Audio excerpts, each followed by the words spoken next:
গতকালকে আমাদের দিদি মমতা ব্যানার্জি এসেছিল, তো ওখানে যে স্লোগান দিয়ে কি আপনাদের শক্তি কমে গেছে নাকি? কথা বলেন, কথা বলিয়ে চুপ থাকিয়েন না। আলহামদুলিল্লাহ আসতে বললে হবে? আমরা একটু দেখি তো অবিবাহিত যুবক কারা কারা আছো? যুবকরা হাত তোলো। বিয়ে করো নাই তারা?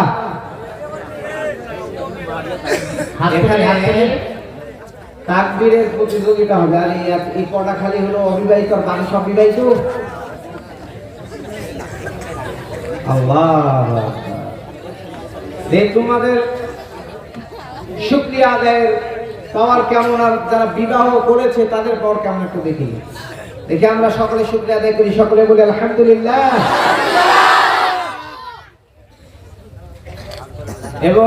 এবং যারা এখন বিবাহিত আছে, যে সকল চাচারা, বাবারা, ভাইরা যারা আছে, তারা এবার বলুক দেখি, সকলে বলি আলহামদুলিল্লাহ।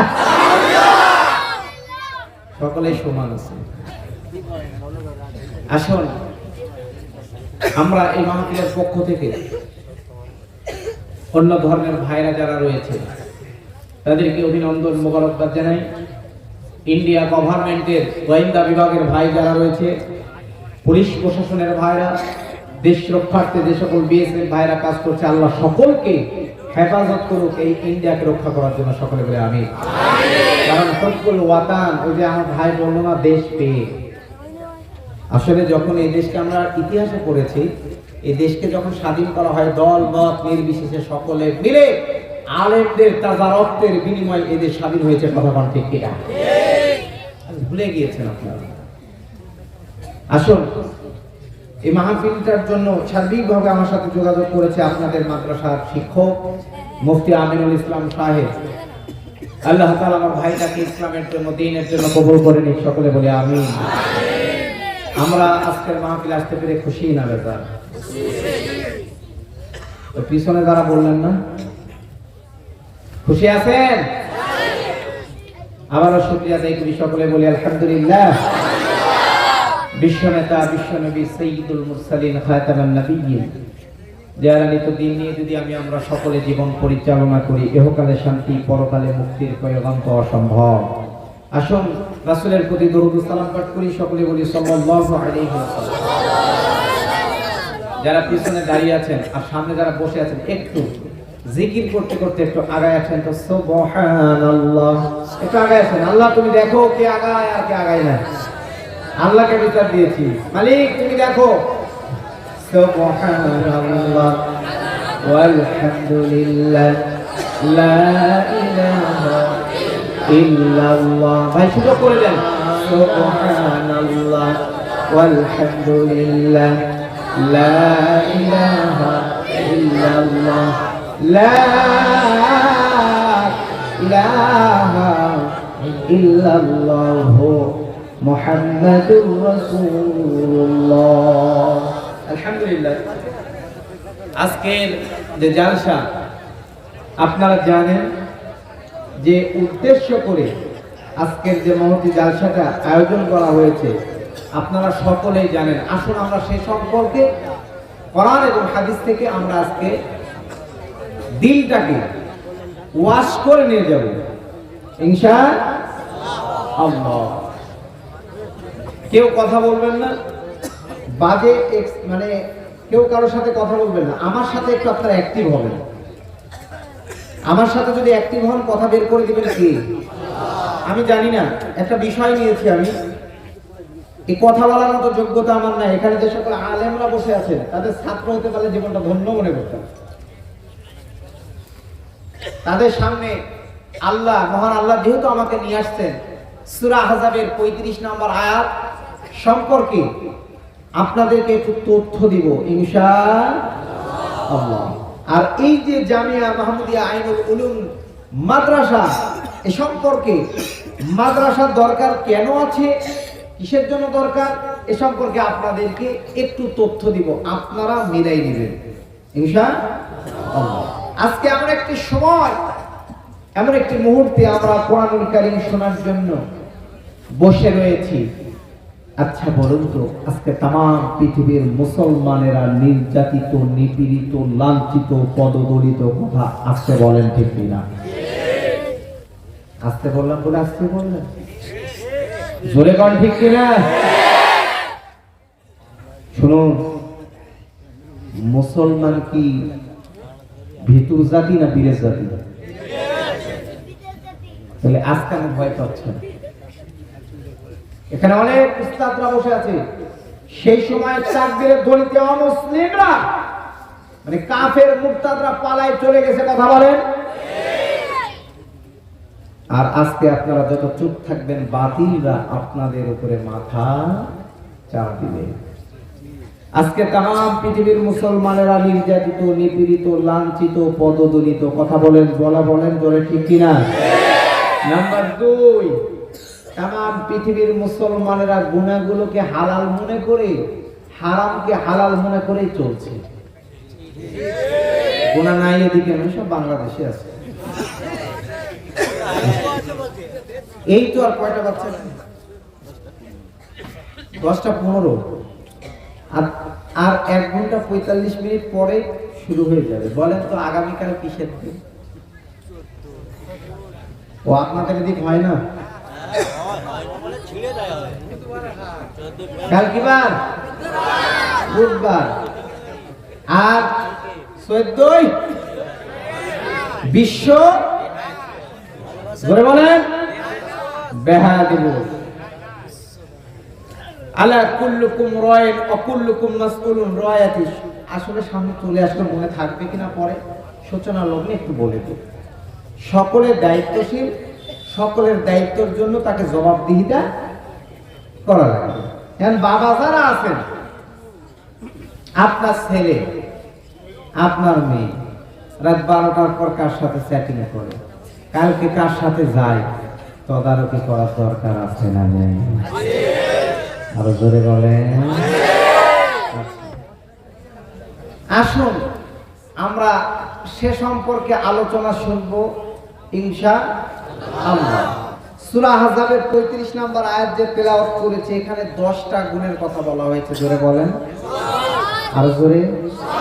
10টা গুণ। এই 10টা গুণ কার কার মধ্যে আছে আমরা একটু কি করে নিব, মিলাই নিব, একটু দেখব আমি কি ওই গুণটার মধ্যে, আমার মধ্যে ওই গুণটা আছে কিনা জানার দরকার আছে না নেই? এই যে মাদ্রাসা আপনারা করেছেন,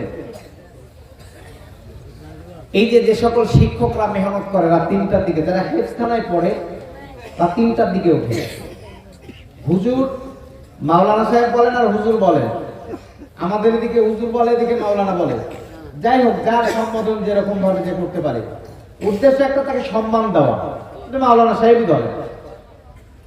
ছাত্ররা 3টার দিকে উঠে এই গভীর শীতের মধ্যে তাদের জন্য কি পানি গরম করা হয়? কথা বলেন, কথা বলেন। ওযু করে মাদ্রাসায়, বিশেষ করে মাদ্রাসায় রাত্রে যখন উঠে, ওঠার পরে ওই যে বললো তাহাজ্জুদের সালাত আদায় করে হাউ মাউ করে কান্না করে।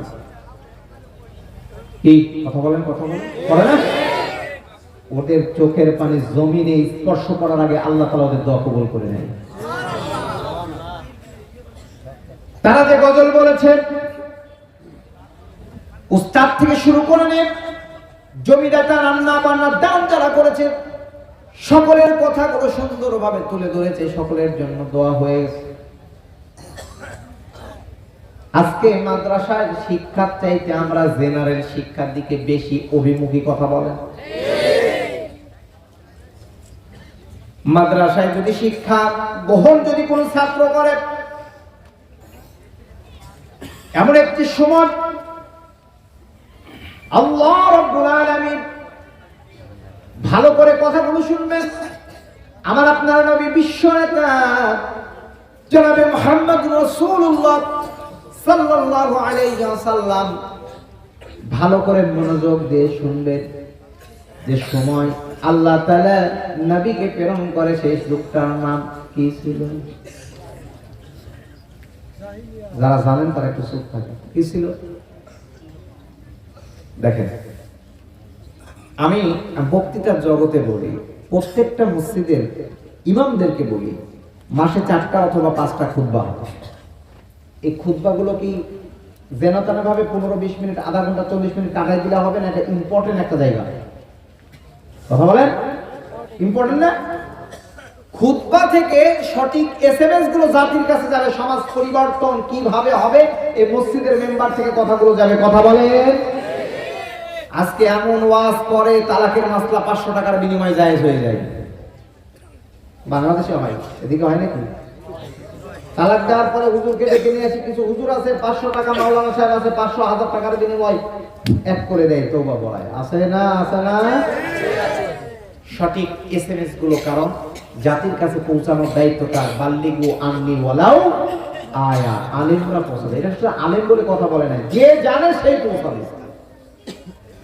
এখন কথা হলো যে যুগটাতে নাজিল আল্লাহ তাআলা আল্লাহ রাসূলকে প্রেরণ করে, সেই যুগটার নাম সকলে বলেন।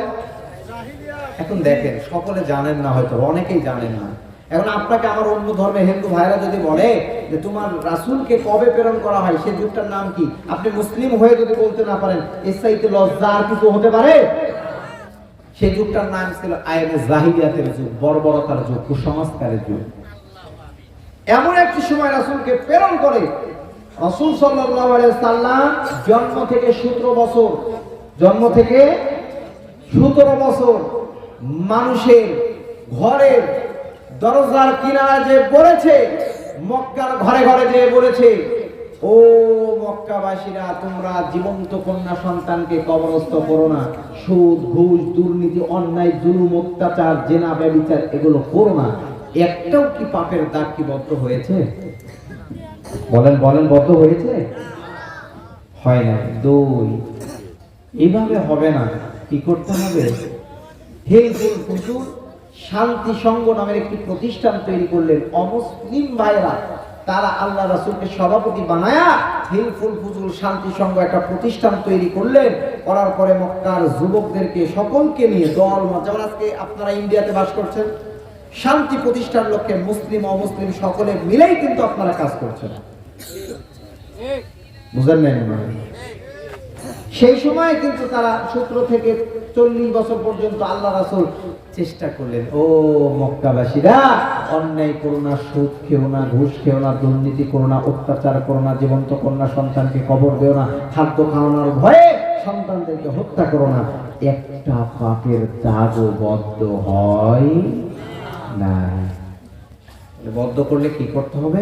আল্লাহ রাসূল গাড়ে হেরায়, হাজী সাহেব যারা আছেন তারা দেখেছেন, গাড়ে হেরায় ফালিয়াবুদু রাব্ব হাযাল বাইত, হে কাবার মালিক, আমাকে এমন একটি কিতাব, এমন একটি জিনিস দেন যা দিয়ে আল্লাহর কাছে জান্নাত দেবেন। ফালিয়াবুদু রাব্ব হাযাল বাইত, হে কাবার মালিক, আল্লাহর কাছে বলবেন। আল্লাহ তাআলা সুদীর্ঘ 23টি বছর ধরে কোরআনুল কারীম নাযিল করছে। কথা বলেন ঠিক না? কোরআনুল কারীম নাযিল করলেন, নামাজের ফরজ আগে নয়, হজের ফরজ আগে নয়। এ মুসলমান মায়ের সন্তান, এখানকার পশ্চিম মেদিনীপুরের গ্রামের বাসিন্দারা শোনেন, জানেন, নিজের দিলকে প্রশ্ন করুন, আপনি হলেন মুসলিম। আল্লাহ তাআলা নামাজের ফরজ আগে দেন নাই, যাকাতের ফরজ আগে দেন নাই, হজের ফরজ দেন নাই। আগে বলেছেন ইকরা বিসমি রাব্বিকাল্লাযী খালাক। আল্লাহ রাসূলকে আগে বলেন পড়ো, তোমার পড়ো। এখানে লম্বা ঘটনা, আমি ওদিকে যাচ্ছি না। ওমা আনা বিকরি, আমি পড়তে পারি না, বুকের সাথে চাপ দিয়েছে। এই জন্য তো আলেমদের সহমতের দরকার আছে না নাই? কথা বলেন, কথা বলেন, আছে না নাই? সমাজে এক শ্রেণীর মানুষ আছে আলেমদের বিরোধিতা করে। ৫ম নম্বরে যায় না, ৪ নম্বর পর্যন্ত থাকবা। ১, ভাই আলেম হও। ২, আলেমের ছাত্র হও। ৩, আলেমের সাথে থাকো বা খাও। ৪, আলেমের সাথে ঘুরো। ৫ম নম্বরে যায় না, মানে আলেমের বিরোধিতা করো না। সমাজে এই শ্রেণীর মানুষ আছে না নাই? যারা বলেন আছে না নাই? আল্লাহ হেফাজত করুক, সকলে বলেন আমিন। আল্লাহ রাসূল কোরআনুল কারীম নাযিল হলো বিভিন্ন প্রয়োজন অনুসারে। আল্লাহ তাআলা বলেন, কিতাবুন আনজালনাহু ইলাইকা লিতুখরিজান নাসা মিনাজ যুলুমাতি যুলমাতি ইলান নূর। ও নবীজি, আমি আপনার উপরে কিতাব নাযিল করলাম, এজন্যই নাযিল করলাম যাতে করে আপনি অন্ধকার যুগের মানুষগুলোকে আলোকিত মানুষ বানাতে পারেন। কথা বল। তাহলে এখানে আল্লাহ বললেন কি, ও নবীজি, আমি আপনার উপর কিতাব নাযিল করলাম যাতে খারাপ মানুষগুলোকে ভালো মানুষ বানাতে পারেন। এখন আপনারা যে মাদ্রাসা তৈরি করেছেন, এই মাদ্রাসা থেকে যে সকল ছাত্ররা, ভালো করে বুঝবেন, দেখেন আল্লাহ রাসূলকে বলছে, ও নবীজি, আমি আপনার উপর যে কিতাব দিলাম সেটা দিয়ে অন্ধকার মানে খারাপ যুগের মানুষগুলোকে আলোকিত মানুষ বানান। আল্লাহ তাআলা বললেন, এখন আপনারা এই ভেদুয়াবাসী, আপনারা যে মাদ্রাসা তৈরি করেছেন, এই মাদ্রাসাতে কি শিক্ষা করা হয়? জোরে বলেন, জোরে বলেন। কোরআনের শিক্ষা। এই যে হাফেজরা হাফেজ হয়েছে, এই হাফেজরা আপনাদের জন্য সুপারিশ করবে। আস্তে বলেন সুবহানাল্লাহ। কি অবস্থা! তাহলে এই মাদ্রাসা থেকে কোরআন শিক্ষা করবে, যেখানে কোরআনের তেলাওয়াত করা হয়। আফদলুল ইবাদাতি তেলাওয়াতুল কোরআন। নফল ইবাদতের মধ্যে উত্তম ইবাদতের নাম হলো তেলাওয়াত করা। অথচ এখানে যারা বসে আছেন অনেকেই কোরআন পড়তে পারেন না। কথা কি মিথ্যা বললাম? ওই যে এই যে চাচা ভাতিজার ডায়লগ, ইন্না আতাইনা, গেল না? আল্লাহ রাসূল বললেন, আল্লাহ তাআলা বলেন, রাত্তিলিল কুরআন তারতিলা। কোরআনকে তারতিলের সাথে তেলাওয়াত করা লাগবে। আর যারা কোরআন অশুদ্ধ পড়বে তাদের উপরে কোরআন লানত করে, মানে বদদোয়া করে। তাহলে আপনারা মাদ্রাসা করছেন, এখান থেকে হাফেজে কোরআন তৈরি হচ্ছে, তলবে ইলম মানে কোরআনের শিক্ষায় শিক্ষিত হচ্ছে। আহা, আপনাদের কপাল কত বড় সৌভাগ্যের। যারা খেতে নিয়েছেন, যে সকল উস্তাদরা পড়াইছেন এবং যাদের বাড়িতে লজিং এবং এই মাদ্রাসা চালানোর জন্য যারা দান করেছেন, এই সকল ছাত্ররা আল্লাহ তাআলা কিয়ামতের দিন বলবে, ক্বালুলি সাহিবিল কুরআন ইকরা ওয়ারতাকি ওয়ারাতিল কামা কুনতা তুরাতিলু ফিদ দুনিয়া ফাইন্না মানজিলাকা ইনদা আখিরি আয়াতিন তাকরাউহা। কিয়ামতের দিন, ময়দানে মাহশারের দিন, আল্লাহ রাব্বুল আলামিন তালবে সাহেব কোরআনদেরকে বলা হবে, আজকে তোমরা পড়তে থাকো এবং পড়াতিল কোরআন দুনিয়াতে যেভাবে সুন্দরভাবে পড়েছো, এখন যারা পড়তে পারেন না, ও মুসলমান মায়ের সন্তানেরা যারা পড়তে পারেন না, অনুরোধ করে বলি, নামাজের প্রথম শুদ্ধ কাজ হলো, নামাজ শুদ্ধ হওয়ার প্রথম কাজ হলো তেলাওয়াত শুদ্ধ করা। যারা পড়তে পারেন না, পায়ে হাত দিয়ে অনুরোধ করে বলতে চাই, আপনারা নিজের বিবেককে একটু প্রশ্ন করুন। এখনো সময় আছে, হয় চেষ্টা করুন। কি চেষ্টা করুন? ইন্নামাল আমালু বিন্নিয়াত। যারা অশুদ্ধভাবে পড়েছেন, হয়তো আজকের বক্তব্য শুনে আপনাদের মাদ্রাসার উস্তাদের কাছে সেই ন্যূনতম সুন্নাতে 4টা সূরা লাগে, ওই 4টা সূরা হলো শুদ্ধ করার দরকার আছে না নাই? জোরে বলেন। যদি চেষ্টা করেন, আর চেষ্টা করতে করতে যদি মারা যান, নিয়তটা যদি সহিহ হয়, আল্লাহ রাব্বুল আলামিন কোরআন সহিহ পড়ার সওয়াব আল্লাহ তাআলা আপনার আমলনামায় দিয়ে দিবে। কিয়ামতের দিন, ময়দানে মাহশারের দিন, আল্লাহ তাআলা বলবেন, ও সাহেব কোরআন আজ হাফেজ যারা হয়েছে, যদি আয়াত পড়তে থাকবে, সেদিন কেমন পড়বা? দুনিয়াতে যেভাবে সুন্দর করে পড়েছো সেইভাবে পড়তে থাকো আর উঠতে থাকো। যতগুলো আয়াত পড়তে পারবে, 100 আয়াত যদি পড়তে পারে, 200 আয়াত যদি পড়তে পারে, 1000 আয়াত যদি পড়তে পারে, ওই 1000 আয়াত পড়ার কারণে যেখানে থেমে যাবে, ওই মানজিলটা তার ঘর হিসাবে আল্লাহ দিয়ে দিবে। শুধু তাই না, আজকে মুসলিম জাতি লজ্জা লাগে মুসলিম পরিচয় দিতে। মুসলমান ঘরে জন্মগ্রহণ করার পরে কোরআন পড়তে পারে না, হাদিস পড়তে পারে না। আর মুসলমান মায়ের সন্তানেরা কান লাগায়া, দিলের কান দিয়ে আপনার বিবেকের কাছে আমি কথাগুলো রাখবো, আপনার বিবেক দিয়ে কথাগুলো মারা দিবেন। হয়তো আজকের মাহফিলটা শেষ মাহফিল হতে পারে। কথা বলেন। আজকের কথা, আজকের আলোচনাটা আমার জীবনের শেষ মাহফিল হতে পারে, অথবা আপনার শোনাও শেষ হতে পারে। আল্লাহ রাসূল সাল্লাল্লাহু আলাইহি ওয়াসাল্লাম বললেন, মান ক্বারাল কোরআন ফাস্তাযহারাহু ফাআহাল্লা হালালাহু ওয়া হাররামা হারামাহু ওয়া আদখালাহু আল্লাহুল জান্নাহ। এ মুসলমান মার সন্তান বেদবাসীরা একটু শুনে নেন, রাসূল সাল্লাল্লাহু আলাইহি ওয়াসাল্লাম বললেন, কোরআনের হাফেজ অথবা কোরআন পড়নেওয়ালা হতে পারে, আলেম হতে পারে, হাফেজ কোরআনের বর্ণিত বিধানটাকে যারা কোরআনুল কারীমের মধ্যে যা হালাল নাযিল করেছে, আল্লাহ যা বলেছেন তা মানবে, আর যা নিষেধ করেছেন তা বর্জন করে চলবে। আবার ভালো করে বুঝুন, আল্লাহ যা আপনার আমার জন্য বলেছে এগুলো করো, এগুলো মেনে জীবন পরিচালনা করো, এগুলো যারা করবে, আল্লাহ যা নিষেধ করেছেন তা বর্জন করে চলবে।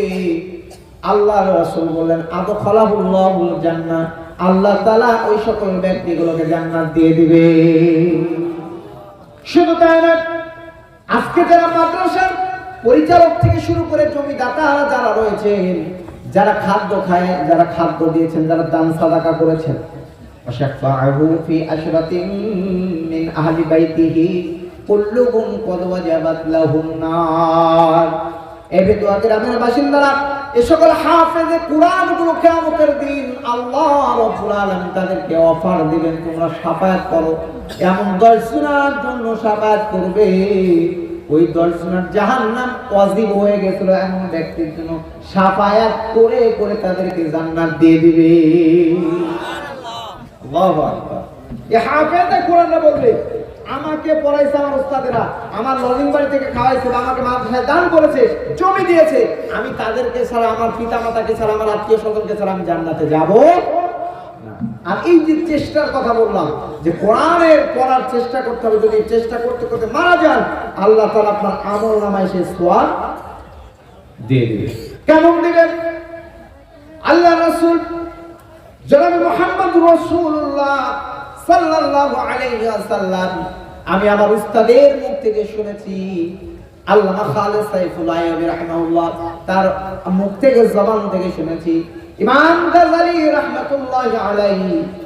এ মুসলমান মায়ের সন্তান একটু ভালোভাবে শুনুন, ইমাম গাযালী রাহমাতুল্লাহি আলাইহি স্বপ্ন যুগে দেখলেন আল্লাহর রাসূল, আল্লাহ তাআলা স্বপ্ন দেখালেন।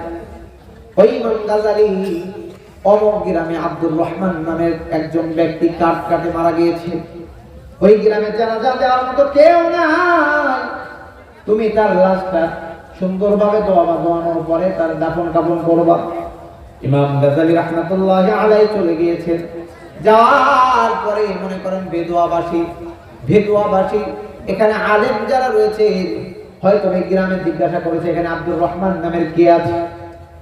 আল্লাহর বান্দা বলেন, আব্দুর রহমান নামের কে আছে, আজকে মারা গিয়েছে। বললেন, যার কাটে একজন ব্যক্তি আব্দুর রহমান নামে, তিনি মারা গিয়েছে। মারা গিয়েছে, তার বাড়িতে যাওয়ার পরে তার লাশটা সুন্দরভাবে ধোয়ানোর পরে কাফন যখন কবরে নামিয়েছে, কবর থেকে মিষ্টি আনবারের সুগন্ধ ছড়ানো শুরু হয়েছে। আল্লাহর বান্দা তার সন্তানকে বলছেন, ও আব্দুর রহমানের পুত্র, তোমার পিতার কবর থেকে মিষ্টি আনবারের সুগন্ধি ছড়াচ্ছে কেন? এর ফজিলত কি? তোমার বাবা এমন কি আমল করে আমাকে জানা দাও, এমন কি আমল করে, এমন কি কাজ করে, তার কারণে কবরের মধ্যে এগুলো। আব্দুর রহমানের ছেলে বললেন, ও আল্লাহর বান্দা, কি আপনাকে আমি চিনি না, এমন কোন আমলের কথা আমি জানি না, এমন কোন আমলের কথা আমি জানি না, হয়তো বা আমার মা জানতে পারে। পর্দার আড়াল থেকে জিজ্ঞাসা করা হলো, আল্লাহর বান্দা, আল্লাহর বান্দি, আপনার স্বামী এমন কি আমল করে আমাকে একটু বলুন, এমন কি কাজ করে আমাকে একটু বলুন। কবরের মধ্য থেকে মিষ্টি সুগন্ধের চাইতে সুন্দর সুঘ্রাণ কবর থেকে বের হচ্ছে। আল্লাহর বান্দাকে বলছেন, আল্লাহর বান্দা, কে আপনি? আপনাকে তো চিনি না, কিন্তু আমার স্বামী এমন কোন আমল করতো না, তারপরে একটা আমলের কথা মনে পড়ে যায়। আল্লাহর বান্দা, আমার স্বামী যখন কাটতে যেত, আপনারা চিকা ছিলেন না? চিকা, ওই যে কোনো কিছু খাবার টাবার ঝুলিয়ে রাখে, কি বলেন আপনারা? চিকাই বলেন নাকি? বলে। আল্লাহর বান্দা যখন কাটতে যেত, তখন কোরআনটা খুলে কোরআন তো পড়তে পারে না, কিন্তু আঙ্গুলগুলো মিলাতো। ভালোভাবে বুঝে, পড়তে পারে না কিন্তু আঙ্গুলগুলো মিলাতো। বাচ্চা ছেলেদের মুখে হাও মাও করে কাঁদতো। আল্লাহর কাছে ফরিয়াদ করে বলতো, মালিক তোমার কোরআন পড়তে পারি নাই তো কি হয়েছে, কিন্তু তোমার কোরআন ছেড়ে দিই নাই। তোমার কোরআন পড়তে পারি নাই তো কি হয়েছে মালিক, ফেলে দিই নাই। আঙ্গুলগুলো মিলায় আর চোখের পানি ফেলে, আজকে চোখের পানি কোরআনের মধ্যে এখন তার সাফ হয়ে আছে।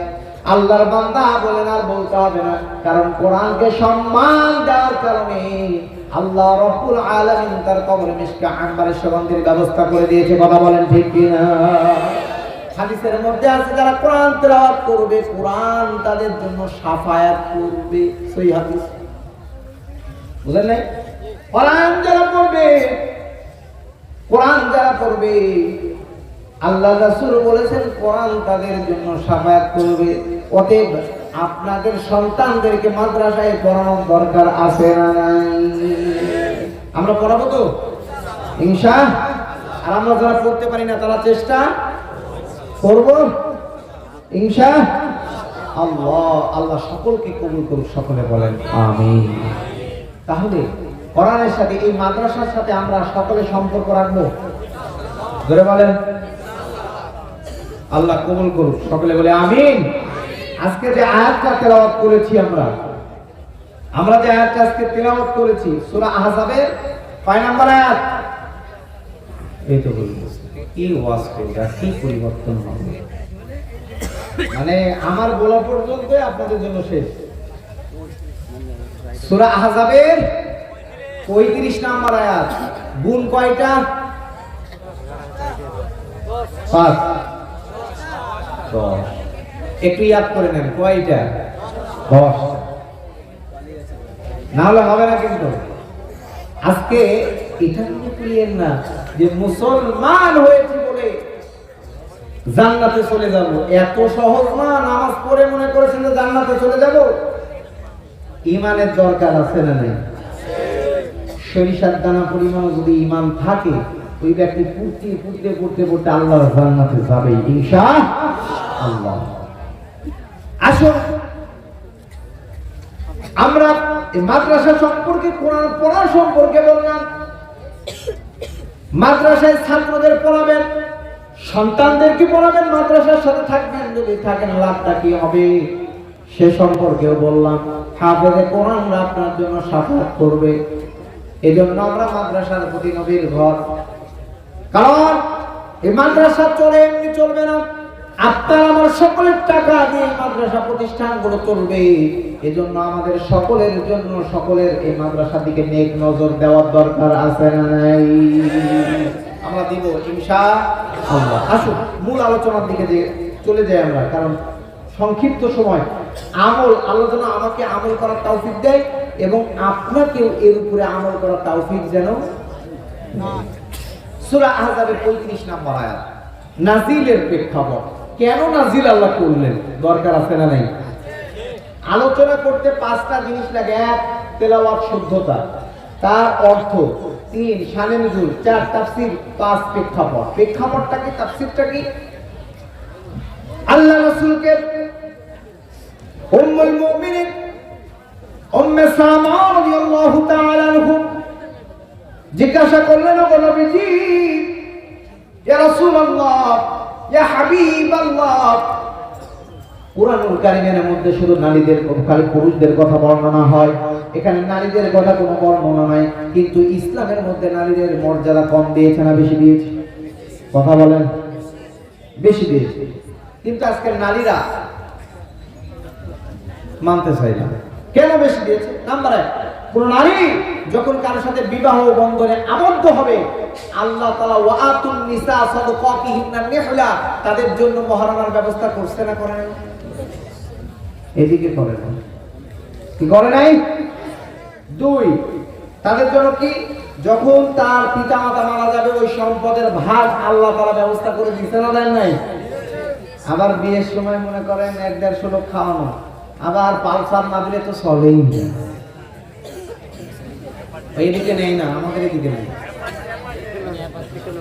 ওইদিকে অ্যাপাচি, মানে হট টেম্পারওয়ালা গাড়িগুলো আপনাদের দরকার। তার মানে আবার বিয়ের সময় গাড়ি দিচ্ছে। দেখেন, একটা বাপ মা তার মেয়েকে 20 বছর বা 25 বছর লালন পালন করার পরে বিয়ের সময় খাওয়া দাওয়া, বাড়ির আসবাবপত্র, ফ্রিজ, টিভি, আসতে বলে কারা কারা নিছেন যে হাত করে দেখান। এই তো বিয়েই করে না এখনো, মানে ওর ইচ্ছা আছে নিবে। যাই হোক, অনেক পরিবার আছে পিতা মাতার উপর জুলুম করে যৌতুক নেই। কথা বলেন ঠিক কিনা? এই যৌতুক কোন মুসলমানের প্রথা হতে পারে?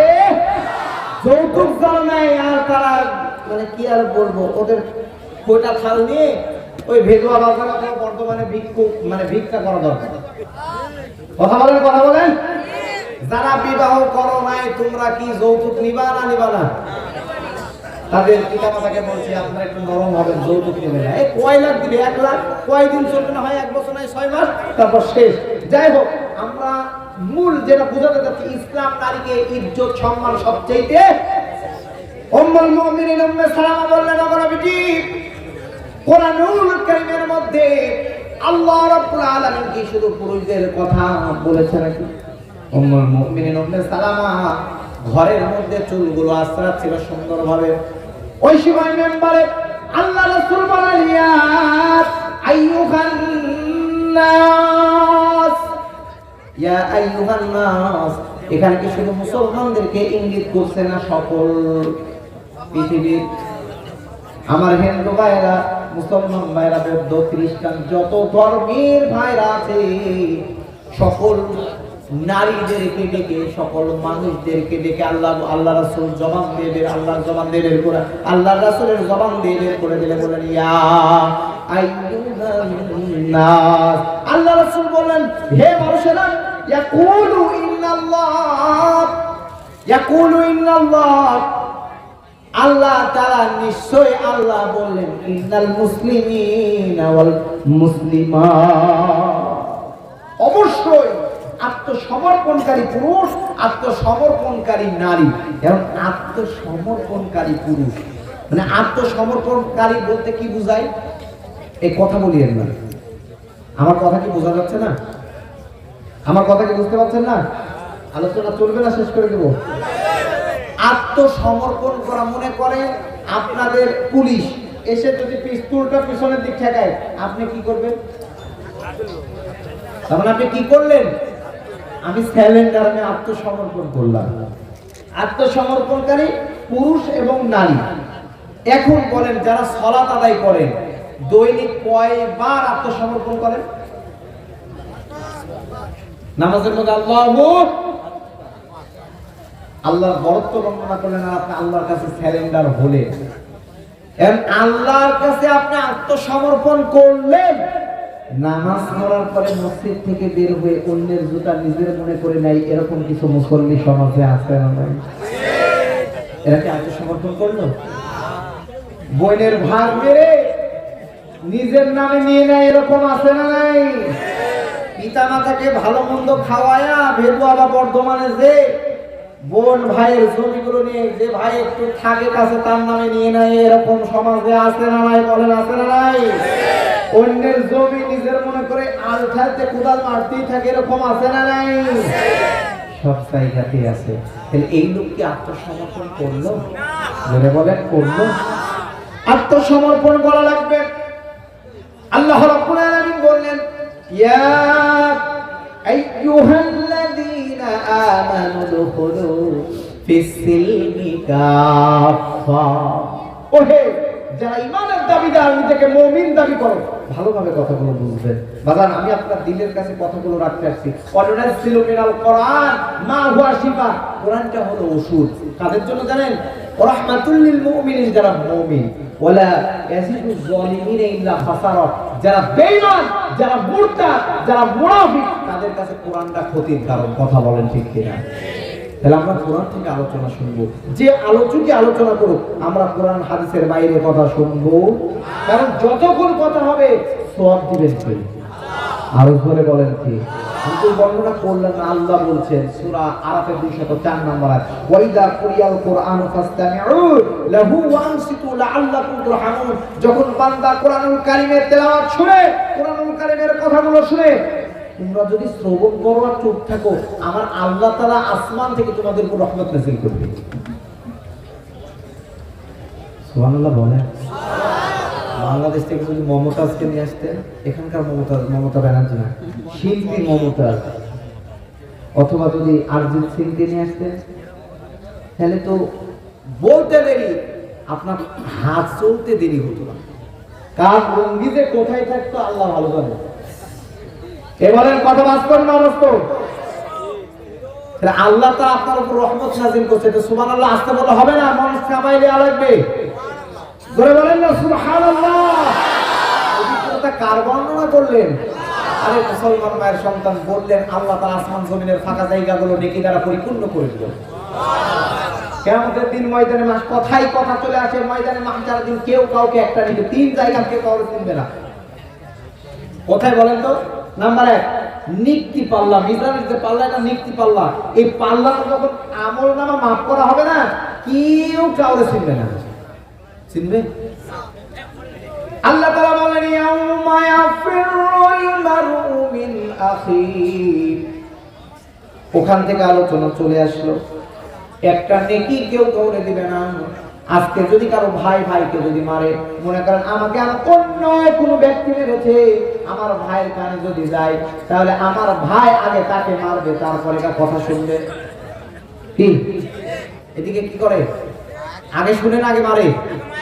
তুই আমার ভাইকে মারলি কেন? অপরাধ যদি করে থাকতো তাহলে আমাকে আগে বলতি। ইয়াউমা ইয়াফিরুল মারউ মিন আখি। সেদিন ভাই তার ভাইয়ের কাছ থেকে দৌড় দিবে। ওয়া উম্মিহি ওয়া আবি। সেদিন তার মা বাবা বলবে আমার কোনো একটা নেকির জন্য যখন যাবে, মা বলবে আমার কোনো সন্তান নাই, দুনিয়ার জিন্দেগিতে আমার তো বিয়ে হয় না। অথচ যে মা সন্তানের জন্য 10 মাস 10 দিন কষ্ট করলো, বর্ণনা যদি মায়ের দিতে যায়, বর্ণনা আলোচনা শেষ হয়ে যাবে। আলোচনা এই মায়ের বর্ণনা দিতে যে, মায়ের কথা বলতে যে আলোচনা শেষ হওয়ার আগে সময় শেষ হয়ে যাবে। কথা কোন ঠিক কি না? মা চিনবে না তার সন্তানকে, তার পিতা তার সন্তানকে চিনবে না। অথচ এই যে এখানে উস্তাদ যারা আছে, সকলের বাড়িকে এক জায়গাতে? বলেন বলেন এক জায়গায়? কেউ কারো ফ্যামিলি ছেড়ে তারা এখানে এসে আপনাদেরকে, এই ছাত্রদেরকে শিক্ষা গ্রহণ করাচ্ছে, তাহলে তাদের ছেলের জন্য আজকে যদি ছেলের কিছু হয়, ওর কানে আসতে দেরি, বাবা এখন থাকবে? নিজের টাকা রক্ত, অনেক বাবা আছে, এই সত্য কথা বলবেন, অনেক বাবা আছে সন্তানের অসুখ হয়েছে, তাহলে অসুখ দেখাতে যে তার জমি জামা সব শেষ করছে, এরকম বাবা? সেদিন বাবাও চিনবে না আমার সন্তান নেই। উম্মিহি ওয়া আবি ওয়া সাহিবাতিহি ওয়া বানি। আর মুসলমান মার সন্তান আজকে সন্তানের জন্য, বিবি বাল বাচ্চার জন্য কত কষ্ট করি, নিজের যেটা পছন্দ হয় সেটা না নিয়ে স্ত্রীর জন্য বর্তমান বাজার থেকে সেটা স্ত্রীর জন্য নিয়ে আসেন, করেন কিনা? অনেক সময় মন চাইছে, ঈদের সময় মন চাইছে একটা ভালো জিনিস নেওয়ার, কিন্তু আপনার ইচ্ছা হলে আপনার নেন নাই, আপনার স্ত্রীর জন্য নিয়েছেন। কথা বলেন? নিজের মন চাইছে একটু ভালো কিছু খাবার খাইতে, অথবা এখান থেকে 2-3 কিলো রাস্তা যাওয়া লাগবে, পায়ে হেঁটে গিয়েছেন, 5 টাকা বা 10 টাকা ভাড়া লাগবে, সেটা না দিয়ে সন্তানদেরকে জিনিস কিনে দিয়েছে। সেদিন আপনার বিবি বা আপনার সন্তান, আপনার বিবি আপনারা চিনবে না, বলবেন না আমার বিয়ে হয় নাই, সন্তানকে কেউ নেকি দিবে না। সেই সময়টা মিজানের পাল্লা। 2 নাম্বার ফসরাত। 3 নাম্বার যেদিন আমল নামা তার হাতে দেওয়া হবে, কেউ কাউকে চিনবে না 3 সময়। তাহলে সুবহানাল্লাহ বলতে এত কৃপণতা কেন? আপনি একটু চিন্তা করুন, আপনার মতো আমার মতো মানুষ কথা বলতে পারে না, আছে না? আছে না? আছে না? তাহলে আল্লাহ আপনাকে জবান দিয়েছে, সে জবান দিয়ে কথা বলার দরকার আছে না নাই? আত্মসমর্পণকারী আপনি আমি আত্মসমর্পণ যদি করে, আল্লাহ তাআলা বলেন ইয়া আইয়ুহাল্লাযীনা আমানু দুখুলু ফিস সিলমি কাফা ওহে যারা ইমানের দাবিদার, নিজেকে মুমিন দাবি করো, ইমানদার দাবি করো, উদখুলু প্রবেশ করো ফিসসিলমি কাফা, ইসলামের ভিতরে। বললেন কে? সবাই তো ইমানদার দাবি করি।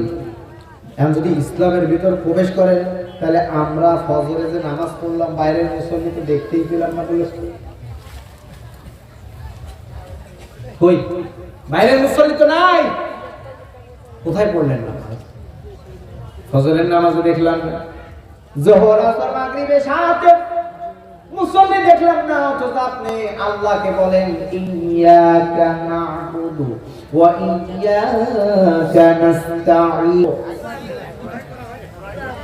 পুরাই করেন, বাথরুমে গেলেও পুরাটা, খাইলেও পুরাটা, মশারির মধ্যে গেলে মনে হয় অর্ধেক ঢুকায় রাখে, মশারির মধ্যে অর্ধেক বাইরে থাকে। অর্ধেক যদি বাইরে থাকে, মশারি আপনার মানে মশা আপনাকে হাল খাতা করে ফেলবে। আল্লাহ বলেন ইসলামের ভিতর পরিপূর্ণরূপে প্রবেশ করো, হোক সে পুরুষ হোক সে নারী। আর আপনি যদি ইসলামের ভিতর পরিপূর্ণরূপে প্রবেশ যদি আত্মসমর্পণ করতে না পারেন, তাহলে আল্লাহর জাহান্নামে যাওয়ার জন্য আল্লাহ জাহান্নাম তৈরি করে রেখেছে। কথা বলেন ঠিক কিনা? আল্লাহর বিধান মেনে নেওয়া লাগবে, আত্মসমর্পণ করা লাগবে।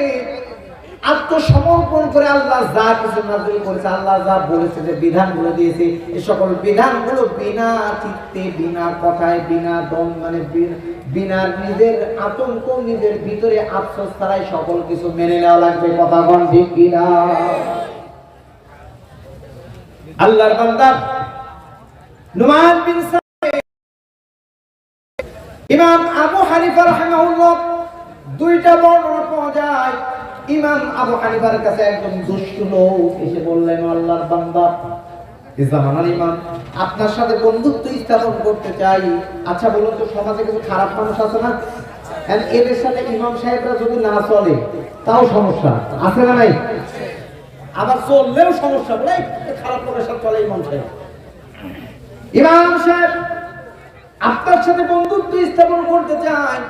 ইমাম আবু হানিফা বললেন, বন্ধুত্ব যদি স্থাপন করতে হয়, আবার করলেও সমস্যা, না করলেও তো সমস্যা। একটা শর্ত দিলেন, ঠিক আছে তোমার সাথে বন্ধুত্ব স্থাপন করতে পারে, তুমি মিথ্যা কথা বলবা। মিথ্যা কথা সমাজে আছে না নাই? মিথ্যা কথা বলে, অন্যায়কে মিথ্যা কথা বলে ন্যায় করে দেয়, আর ন্যায়কে মিথ্যা কথা বলে অন্যায় করে ফেলে। সমাজে এরকম লোক আছে না? না। ইমাম আবু হানিফা বললেন, আল্লাহর বান্দা, মিথ্যা কথা বলা যাবে না।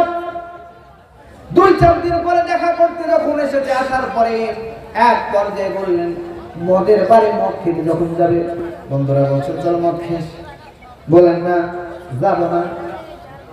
ওনার বন্ধুরা চিন্তা করলেন আজকে খাবে না, কালকে খাবে। পরের দিন মদ খেলো না, তারপরে মদ খেলো না। বন্ধুদেরকে বলছে, বন্ধুরে, ইমাম আবু হানিফাকে শর্ত, তার সাথে বন্ধুত্ব স্থাপন করার শর্ত দিয়েছিলাম যে আমি মিথ্যা কথা বলবো না। যদি মদকে তার সামনে যদি যাই, তার সামনে আমি মিথ্যা কথা বললাম, কিন্তু আলেম তার সামনে হাজারো ছাত্র, তার সামনে অনেক ছাত্র বসে থাকে, তাদের সামনে কিভাবে মিথ্যা কথা বলবো? আল্লাহর বান্দা মিথ্যা কথা বলার ভয়ে তিনি মদ খারাপ লাগগুলো ছেড়ে দিলেন। কিন্তু একটা কথা মনে করে রাখবে, মানুষের যদি খারাপ কোনো কিছু যদি থাকে, সেটা যদি ছেড়ে দেয়, তার এই মুখের মধ্যে আল্লাহ তাআলা একটা নূরের ভাব তৈরি করে দেয়। কথা বলেন ঠিক কিনা? আল্লাহর বান্দা যখন নুমান বিন সাবিতের সামনে গিয়েছে, ইমাম আবু হানিফা বুঝতে বাকি রাখলো না, বললেন, বান্দা তুমি, আল্লাহর বান্দা তুমি কি মদ খাও নাই? বলতে দেরি, বললেন আমি মদ খাই নাই। বুকে যখন জড়ায় নিয়েছে, আল্লাহর বান্দা বলছেন, যদি একটা মিথ্যা কথা শোনার জন্য যদি নুমান বিন সাবিত এ জামানার ইমাম আবু হানিফার বুকটা যদি মিলতে পারে, তাহলে যদি সারা জীবন মিথ্যা কথা ছেড়ে দিয়ে ইসলামের উপর অটল থেকে যদি চলতে পারি, ময়দানে মাহশারের দিন আল্লাহর নবীর সাথে সাক্ষাৎ হবে। কথা বলেন ঠিক কিনা? নবীর মাদ্রাসা তাইফের ময়দানে ভালো করে আত্মসমর্পণ আমাদেরকে করা লাগবে। নবীর মাদ্রাসা তাইফের ময়দানে আল্লাহ রাসূল দাওয়াত দিতে গেলেন, এটা কি একটা দাওয়াতি কাজ না? কথা বলেন, এটা দাওয়াতি কাজ না? এই যে সকল উস্তাদের আছে, ছাত্রদেরকে মেহনত করছে, গ্রামে গ্রামে ঘুরে আপনাদের কাছ থেকে কালেকশন করছে, তাদের বাড়ির জন্য নয়, দ্বীনি প্রতিষ্ঠানের জন্য। আল্লাহর নবীর হাত তায়েফের ময়দানে যখন আল্লাহ রাসূলকে তায়েফবাসীরা যখন চিনতে পারলো না, তার উপরে অগাধ নির্যাতন নিপীড়ন করে রক্ত ঝরছে। পানি জায়েদের কাছে যখন পানি দিল, তারপরে যখন শুনেছে নবী খাবে, তখন পানিটা কেড়ে নিয়েছে। আল্লাহ রাসূল সাল্লাল্লাহু আলাইহি ওয়াসাল্লামের কাছে জিবরাইল এসে বললেন, ওগো নবীজি, আমাকে অনুমতি দেন, আমি এই তায়েফবাসীকে আমি ধ্বংস করে দিই। আল্লাহর রাসূল একটা কথা বলেছিলেন, যদি তায়েফবাসীকে ধ্বংস করে দাও তো কার কাছে দ্বীনের দাওয়াত দিব? আজকে আলেমরা দ্বীনের দাওয়াত দিচ্ছে, তাহলে আমাদের সকলকে আত্মসমর্পণ করার, আল্লাহর কাছে আত্মসমর্পণ করে চলার দরকার আছে না নাই?